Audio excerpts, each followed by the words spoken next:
important topic. Yeah, and it was super influential. And I think another thing that I also heard a lot that year was like, that was when it's very stereotypical for like teenagers. Oh yeah, they go through like the stage of depression, or like they're gonna be moping about.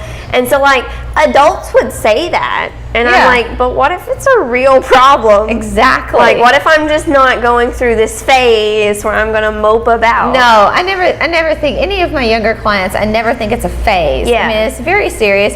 And even if, like, I think adults see this as, oh, you're having a problem with a girl, they could have maybe seen it that way. Like, say you had mentioned it, like, there's this girl that's bothering me, and they're like, yeah, well, that's going to be happening from here on out. Yeah, girls and like are always going to bother you. People would say that, yeah, you're going to have lots of problems in life. And they brush it off. But when this is your first encounter with this, and you don't really have the skills, and sometimes parents don't know what to say, they don't know the right thing to say, and so kidding a counselor, you know, for your teen, just being like, maybe you need a place. Not that we're saying there's something clinically wrong with them, but just sometimes it's really nice to have a person on the outside to talk to. Yeah. That would have been nice for you then. Yeah, it would have been great. Would have been great then. But you were isolating. You might have said no. Oh, I'm sure I would have. Be like, I don't need to see anybody. I'm fine. Yeah, I'm absolutely fine. There's nothing wrong with me. Because you were practicing that. Yeah, that's what I was doing, and I pushed everything down so much that, like, I think that's why I had like the night terrors and stuff, because I kept everything like so bottled inside me. I never told anyone anything until like the end of the next school year. Right.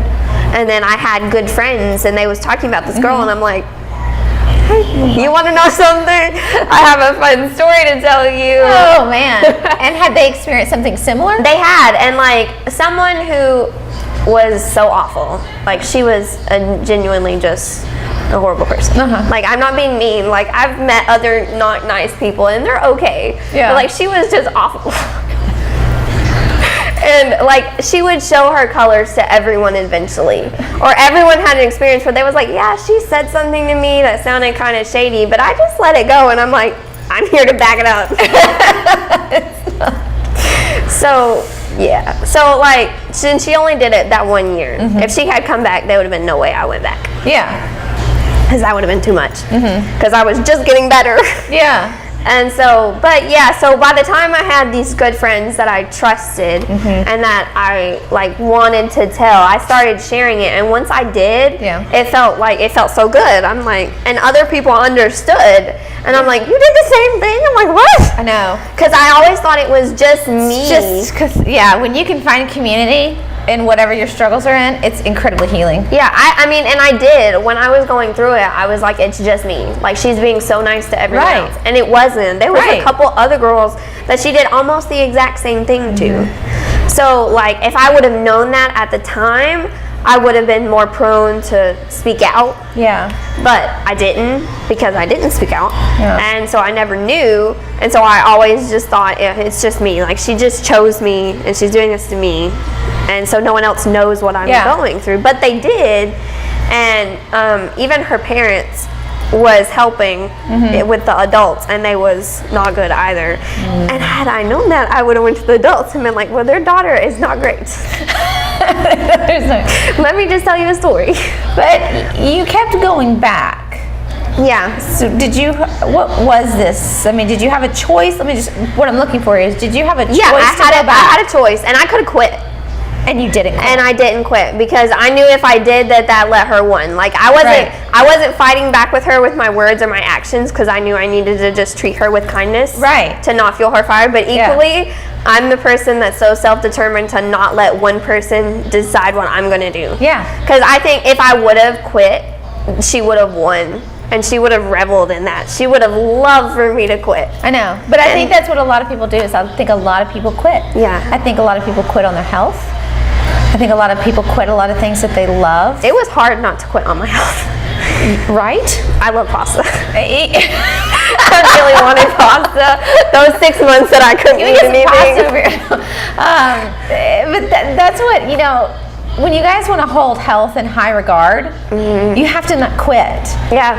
That it's not easy to take care of yourself. There is no one helping you. I mean, unless you have a therapist, there's no one helping you take care of yourself. There's no one helping you when you're there and you grab, you know, something that's not good for you. There's no one there to smack your hand and say, don't you touch that. No. You know, there's a lot of you in that, and so you really got to find that quality of not quitting. Or the point to where you want to be better.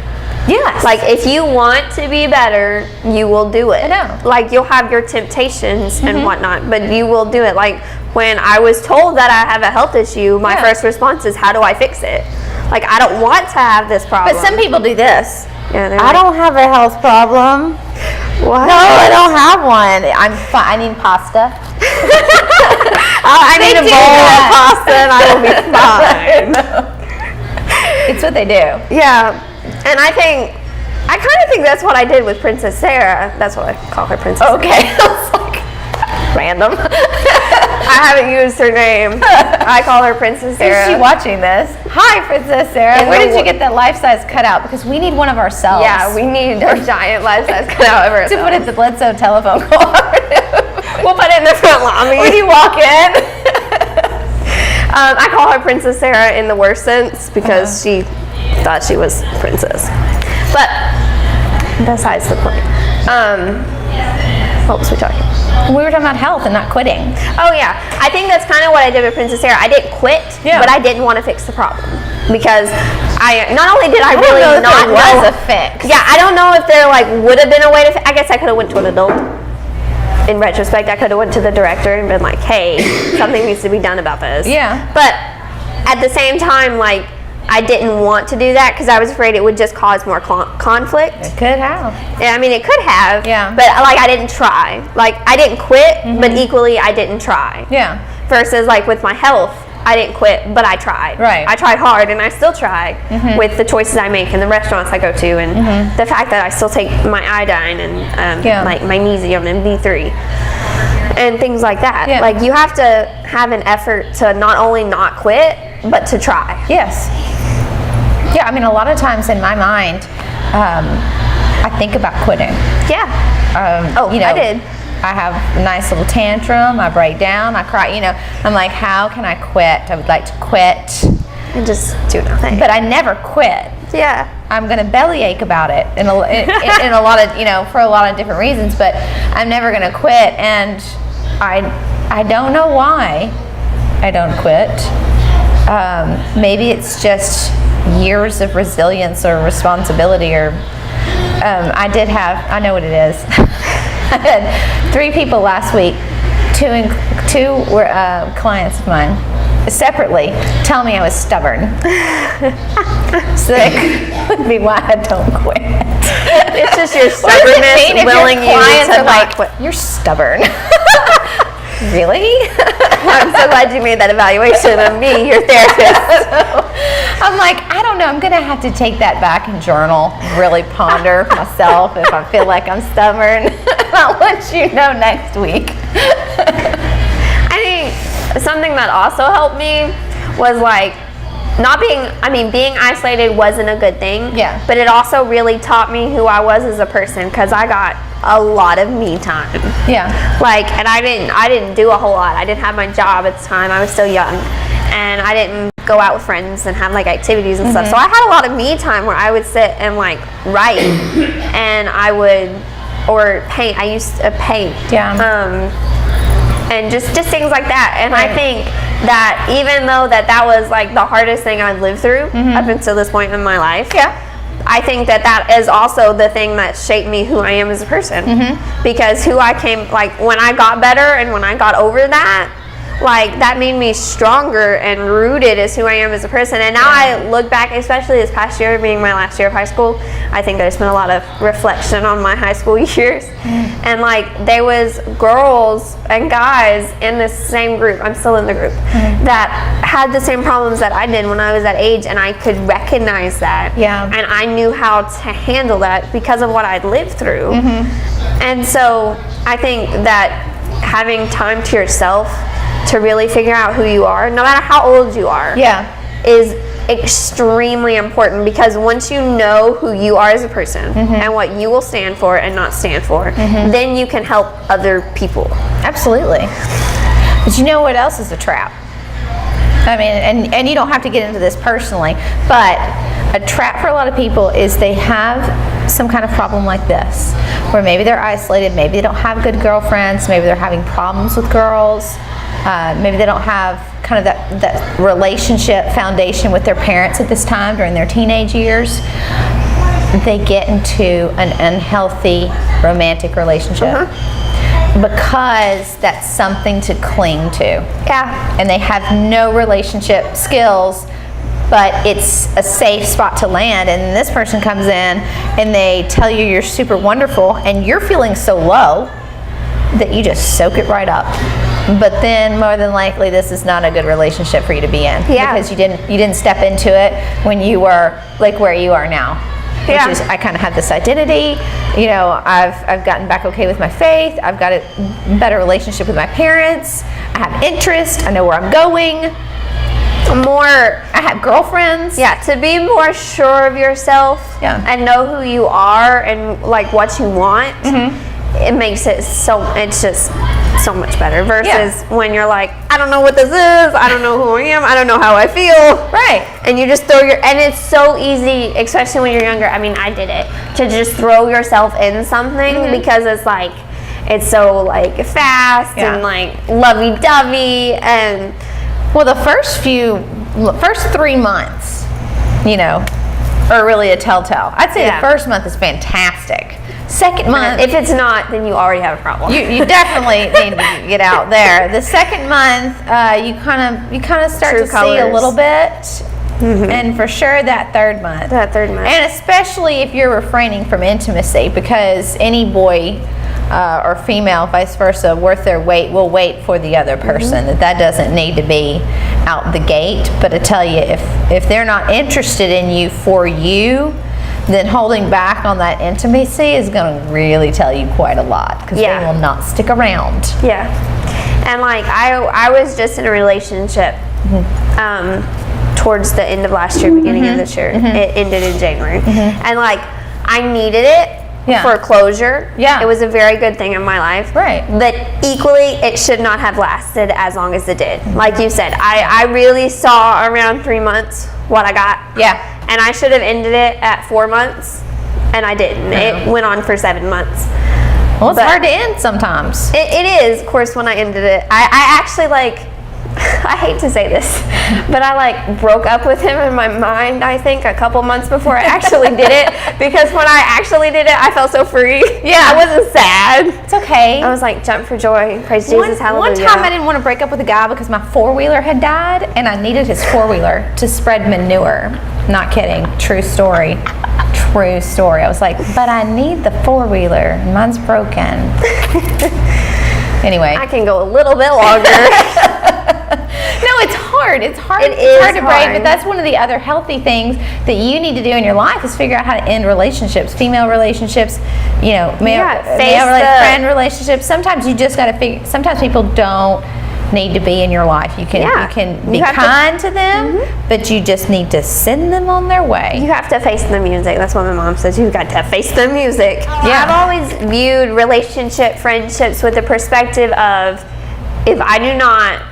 if they do not add something to my life, like if they are not a joy to be around, because I'm a people person, like I get energy from people. So if I go to this person and hang out with them and I come home and I'm like, oh, that was just awful. Like I just don't get that reaction from people. So that's when I'm like, I don't think that they're healthy for me. What is that book? Is it Maria Kondo? Her organization book. I hope I'm saying her name right. Some of you at home may know. Anyway, she talks about organization, getting rid of things.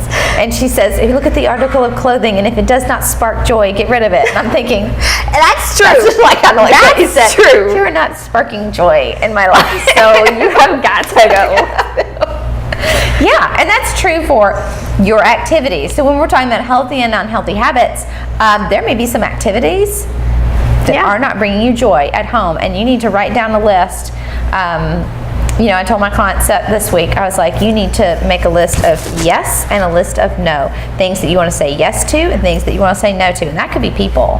And that can be people. The list of yes and no at home, my yeses would be not doing things that I need to do. And my no's would be like cleaning and yard work. Yeah. Well, I say yes to food that feels good at that time, like seasonal food. Like right now, tomatoes.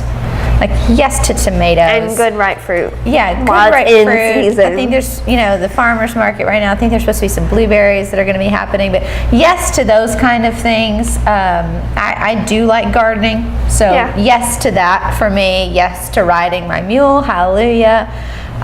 For me, yes to like walking and hiking. I love hiking. I just hiked all the way down and all the way back up Lookout Mountain. Whoa. It was 20.2 miles. Whoa. Yeah. That's impressive. But there's nothing more freeing and just feel good than hiking. It feels so good, and you're so like unattached to things. Yeah. Like I know just in the woods. Yeah, when I say like I set my social media down and stuff, it's still really hard to not like be like, I wonder what they posted, or I wonder what I can still be thinking about it and not on it. And so I feel like when you go out and you hike down a mountain, you are so unattached to everything, and it's just like you and that person you're with, and like that's all that matters. Absolutely. And that's also a great you time, like reflection time. I like that too. Pool, swimming. Love swimming. It's good. It's good for this season right now. No, what am I saying no to? Well, I would say no to binge watching during the summer. Yeah. Because when it's pretty outside like this, go outside. Don't waste your days on Netflix. No. You can justify that in the winter when it's freezing and you don't want to go outside. No, definitely no to, well, honestly, not even just Netflix, but no for me for some of the TV out there. Yeah. Some things just are not helpful to watch. Focus on what is good, what is lovely, what is pure, and some of that is just, the violence. I can't handle that. I can't listen to the news. I say no to that all the time. Yeah. I don't want to hear about it. I don't know about it. I don't like it when people call me and tell me about it either. It's also not only, I think the news is a lot of negativity it's too. A lot of negativity. Yeah. I don't like their dramatization, hostile approach to delivering it either. With TV shows and stuff, you just kind of have to. I had a chemistry teacher this year, and she kind of talked about this unrelated to chemistry.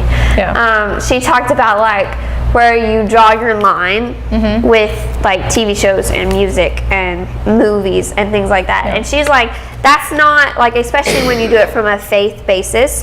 She's like, it's not something that's defined in the Bible. It's not something that you can take and like look up. She's like, you need to study and you need to grow in your spiritual faith, and then you need to define your line. When you watch something, you need to say, am I going to watch this, or is this not okay for me? Is this my line? Yeah, is this where my line's at? Like for her, she likes watching like dramas and things, but she won't watch like worldly comedies. Yeah. Because they take sin and they make it funny. And she's justified there, and that's her line. And that's my line too. But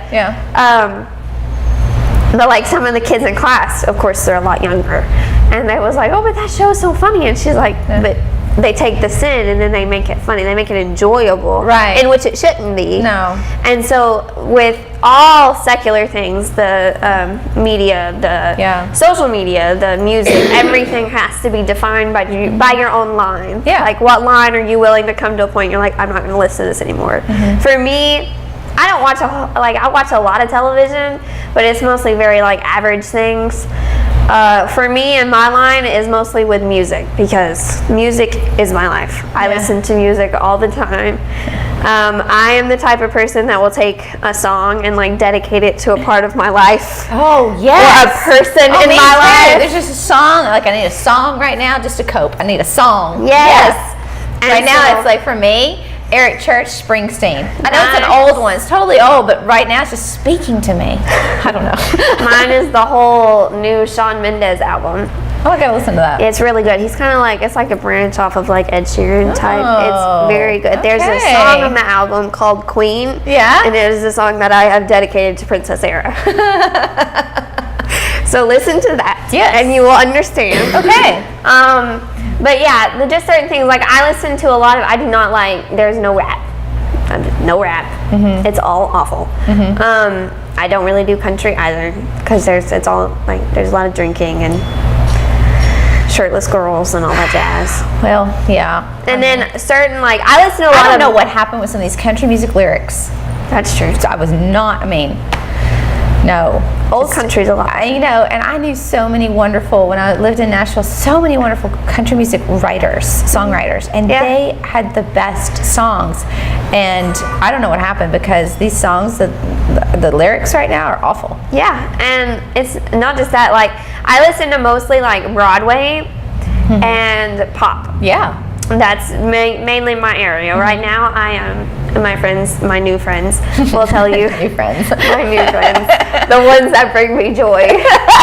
Will tell you that I am currently obsessed with Hamilton. Okay. Like, have you know about Hamilton? I do. Love Hamilton. I can now tell you everything about Alexander Hamilton's life. Right. Like, I have bought books and I've read books, and like, it's actually a very good thing. But like that, or with pop, I like a lot of more acoustic pop or like sad songs, because they have such meaningful lyrics versus like the happy songs where it's like, let's just go out and party and have a good time, and I'm like, this has no meaning. It'll be okay. And I'm like, dancing does not make it okay. Dancing does not help. But when you listen to like a lot of the sad songs, and I hate that they define them as sad songs, but they have a better meaning. Right. And my friends call me a celebrity stalker because I like to know like reasons behind songs and whatnot. Oh, me too. And so that's why it was fun to hang out with the songwriters. Yeah, a lot of times with artists, I like artists that write their own music versus artists that buy music, because I feel like it's more like personal. Yeah, it's more personal for them to sing. It's more from the heart, but then I can research where the songs come from. And it's a lot easier than trying to research the songwriter. In your life for this song? I know. Like, like Ed Sheeran's Perfect is about his now fiance. Yeah. And when they got together and like how, like, one of the songs on the album is about when he first told her he loved her, and then one of them's like where they are now, and I'm like, this is so sweet. I'm like, this is wonderful. And then you've got, and like some of the songs, like I watch some of the award shows for the pop music, and some of the songs that win are like written by 9 different songwriters, and I'm like, of course they're gonna win, but this has no meaning to anybody. It's a popularity contest. Yeah, it is a popularity contest, and it shouldn't be. Well, there's a lot on social media that's a popularity contest, and I think that's one of the unhealthy things for people to see is people that are extremely popular, but they don't add value to life. It may be pretty, but what value are they adding? I also think that's the same with celebrities that people idol. Oh, sure. Because I have a couple of celebrities that are like, you are a wonderful human person. But equally, when I think about those celebrities that I do like that, they always have like influenced my life in such a good way. Like one of them being my favorite, bless his heart. He is a British actor. Okay. And he's like the ultimate man of chivalry, and like his respect towards women, and the way that he has like this knowledge of literary classics, and the way just that he talks about certain topics that has influenced me so much with how a man should treat a woman. Like, just that influence of that. And like, I'm so sorry you're in the texting age of dating. Yeah, I know. I love letters. Yeah. I like to write letters. I mean, and it's poems. a real disappointment for what's coming up. Yeah. Yeah, he's very, he loves Shakespeare. Like, Shakespeare is his favorite. Okay, so who is this? Tom Hiddleston. I don't know. He played like Loki in the Avengers movies. That's what he's most known for. He's done a lot of other things too. I feel like he's very overappreciated for Loki. Okay. Anyway, you can look him up. I will. He's a wonderful man. Love it. But he's like the most British man to ever British. Like, he's so British. She's gonna date a British guy. I am. For those of you who don't know, I have an obsession with the British culture. And she likes tea. And I love my tea. And Sherlock Holmes. I could literally sit here and tell you everything there is to know about Sherlock Holmes. Yeah, but what I like that I'm hearing is that you have interest. Yeah, in the British beyond culture. I mean, beyond something, superficial. Yeah. You kind of have interest and you have meaning as to why you're interested in it. I don't think there's anything that I'm into that I can't tell you why. Right. Like, I just don't like things to like them unless it's close. Yeah. No, so I think that we all need to practice that more. And have reasons behind it. Like, even the songs that I like, back to music, even the songs that I like they have a meaning to my life. Yeah. Even though the singer-songwriter doesn't know that. I'm like, this is what this song actually means to me. So, like, everything that you like, especially if you take a big interest in it, it needs to have meaning. And the television shows that I do watch, that I love, they have a lot of meaning to me. And I think also, like, my love for, like, fictional characters and books and stuff happened during that, like, bad time in my life. Yeah. Because when I was so isolated, fictional characters was wonderful. Well, just believing that the imaginary could be possible, like the heroes, that the story, that she does win, or that you do conquer. All of that has a real purpose. Yeah, and I think that that's where my love from like fiction comes from. I love fiction books and reading things like that, and that's when I fell in love with Sherlock Holmes. Yeah. And so I actually got one of my biggest scholarships to Bryan College is through Sherlock Holmes. Wow, very interesting. We had to go for a personal meet and greet to talk about, for the professors to talk to you and see if they're someone you want to come to Bryan. And so it was for a scholarship of in between $1,500 to $4,000. Whoa. Yeah. And so depending on how much they like you, that's how much money you got. Oh. So I went in because I'm going for communications. I went in for the professor of communications, which is British. Okay. And the professor of American literature. I got this. And then a guy who was on the board. Yeah. And so I walk in, and I was the last one right before lunch. And so it was supposed to be a 30-minute, how you doing type thing. We ended up sitting there and talking for almost an hour and a half. Wow. About Sherlock Holmes. Because they asked me a couple questions, and then they asked me, well, what's your favorite work of literature? And I'm like, Sir Arthur Conan Doyle's Sherlock Holmes. And they're like, which one? And I'm like, how could you ask me to choose?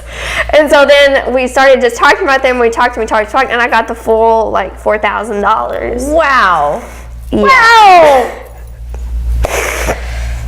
So this is why you need to have interest. Yes. You just don't know what doors it's going to open or what connections it'll help you make. Exactly. And she was staying true to who she is. She just likes that. She's not pretending. No, yeah. I love Sherlock Holmes. I mean, I'm going to start my own show on Channel 18 where I just talk about whatever I'm into at the moment. It's fine. No, you're inform the public about everything. This was really a fun time. And I'm sitting here thinking we need to do this again. Because you've got a lot to say. Yeah. And you're always behind the camera. I am. If you guys have been noticing, when I reach over here, I'm looking at our timer on the left, and this is probably going to end up being 2 episodes. It will, for sure. So there'll be a part 1 and a part 2. I don't know where they'll break it. It'll be her job to break it. It'll probably be when we're talking about Princess Sarah. And cut. Well, if there's a Princess Sarah in your life, do seek counseling or talk to your parents about it. Please do something. Yeah. But that's what this is all about. It's about healthy, taking care of yourself and, not being a quitter. Trying new things, because you just never really know. Just like today, I was supposed to film with Hallelujah, but kind of had a work glitch, and so we ended up here. And thank you to the Farmhouse Chandelier for opening up their store during lunch hour for us to come in and film, showcase what they have in here, because it is lovely. It is. It was a very pretty scene instead of us having to film in the parking lot or a conference room. Yeah, and they just remodeled the conference room. I like this place. So thank you for joining us. I hope you've enjoyed both of these episodes, and we look forward to talking with you again. And until then, I hope you take time to live well. Thanks. Bye.